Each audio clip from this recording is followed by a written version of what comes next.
Kaugnay pa rin ang panibagong aberya sa MRT, napilitan na lang mag-bus papuntang North Avenue ang mga pasahero ng MRT na nagsibabaan sa Shaw Boulevard Station. May ulat on the spot si Isay Reyes. Isay?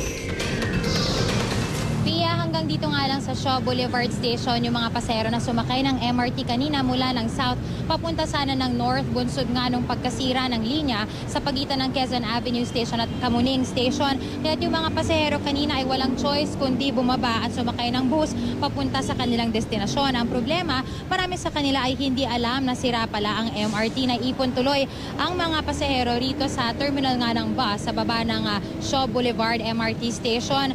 Ang marami sa kanila nagrereklamo dahil hindi raw man lang sinabi sa kanila kung ano ba ang naging sira ng MRT at bigla na lamang sila pinababa. Pagdating nga dito sa Shaw Boulevard Station, ang iba naman ay hassle daw yung init at bigla-bigla kailangan nga nilang sumakay ng bus nang hindi nila sana inaasahan. Sa loob naman ng istasyon kanina, normal naman ang naging operasyon. Di gaanong marami ang tao pero may ilan na nagbakasakali pa rin na makasakay sana ng papunta ng North pero sila ay agad na binawalan ng mga gwardya. Samantala sa mga oras na ito, Pia, ay naibalik na sa normal ang operasyon dito dahil naayos na raw itong naging problema pasado alas 11 ng umaga. Pia? Maraming salamat, Isay Reyes.